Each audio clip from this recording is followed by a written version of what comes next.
Hey everyone, this is Sean from the Saving Your Future podcast, and this week we're going to talk about 4 different ways to save money.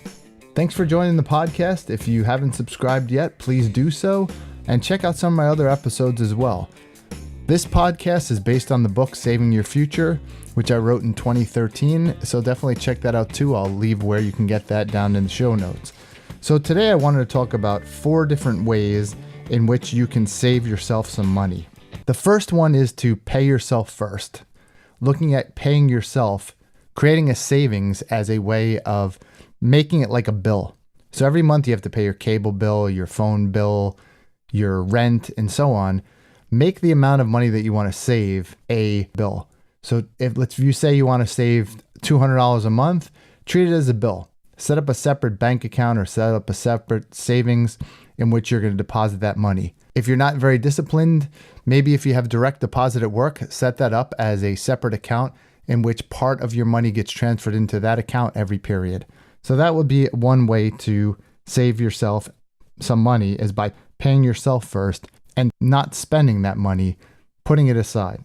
Let's get to the next one, buying things used. Look at the particular items that you buy and think about situations whenever you're looking to buy something as to when does it make sense to buy that particular item used as opposed to new.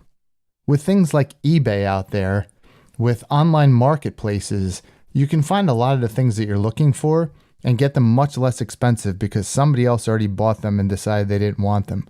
I've seen plenty of times where people actually buy something, decide it's not what they were really looking for, and so they're going to sell it at a low price. Or maybe they got a present and it's just not something they really wanted. So they're going to sell it to you for less because it just doesn't have the full value to them. Look for opportunities to do that. Where do I recommend doing that? Electronics is definitely a good one. I bought my DSLR camera for probably about $100 less than I would have paid if I bought it new. And it was practically like new. The person bought it and then decided that it was too much of a hassle to carry the DSLR wherever they went. So they just put it up for sale and decided to just use their camera on their phone. Cars are another way to save money.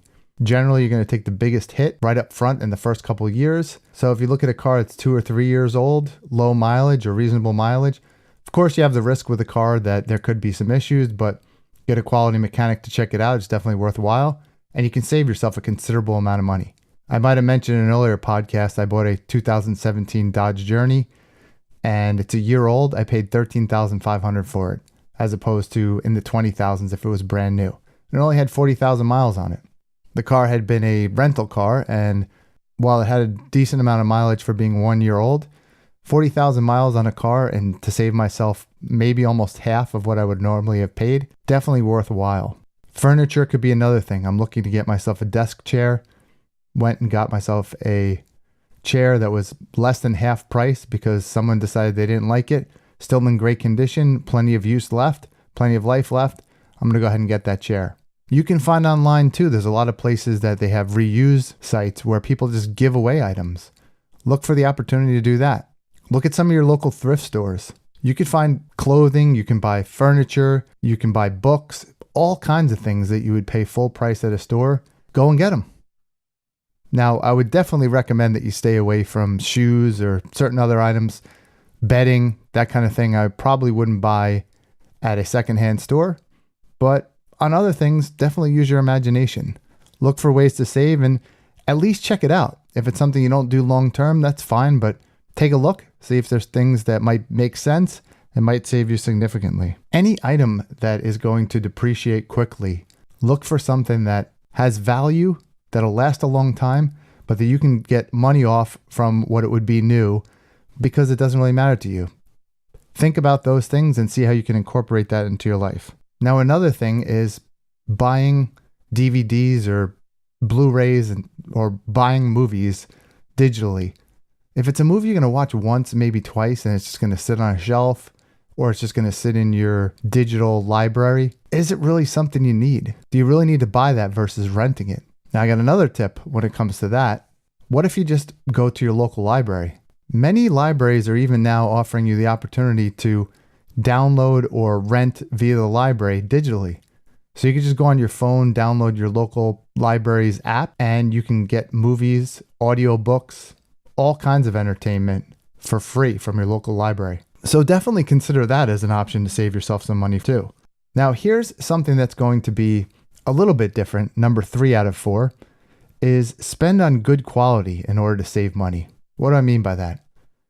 I have found for a long time I would go and buy shoes or jackets or some other items that would be cheap, but not necessarily good quality. When you do that, a lot of times you're going to find that instead of having a pair of shoes that last you 2 or 3 years and you pay $60, $80 for them, you buy a $25 pair of shoes and you buy 4 pairs in the time that the other one would last you. So 4 pairs times 25 is $100 versus 60 or 70. Look for items where quality does matter and quality really does make a difference. And then in those particular areas, spend a little bit more. One of the examples that I did the wrong way was when I decided I was going to do a podcast, I decided to buy the cheapest microphone I could get. And then I ended up just buying one that's better. Now, I probably don't need the most expensive microphone out there. So balance the cost versus the value. But by all means, don't buy the cheapest item if it's something that's not going to serve your needs and is just going to result in you buying something better the next time around. And on the flip side, if something does serve the purpose, don't feel like you have to buy the latest and greatest or the best. So sometimes spending on good quality is going to save you money in the long run. Might cost a little bit more up front, but it's definitely worth it. So look at the opportunities where that makes sense and go for it.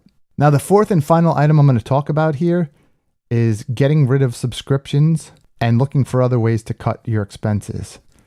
So, for example, let's say you have Netflix. Let's say you also have some other service. Let's say you have satellite radio, any other $5, $10, $15 a month service. Are any of these services that you have something that you can find somewhere else for free, or potentially something that you really don't need and can do without?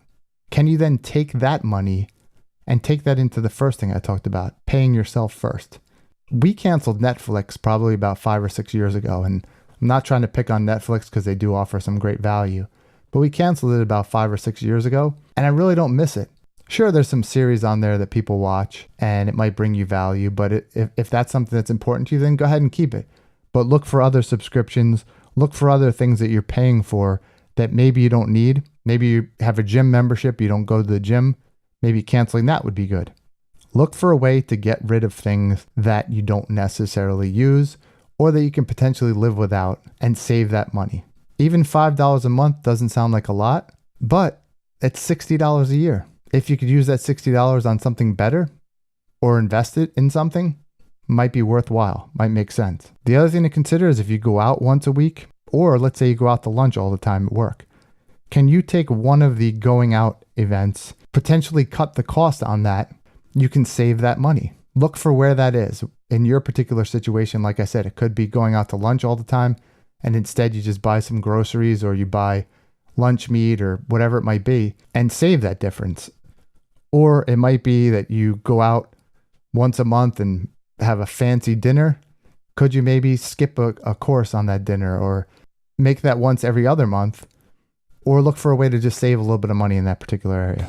These are just the tips of the iceberg of items that you can potentially cut and save money for your future. I'd love to hear what your ideas are as well. So go ahead and put them in the comment section below. And by all means, check out some of my other podcast episodes and consider subscribing to this podcast. Share it with family and friends as well, because we would love to have them join also. Thanks for listening, and we will catch you in the next episode.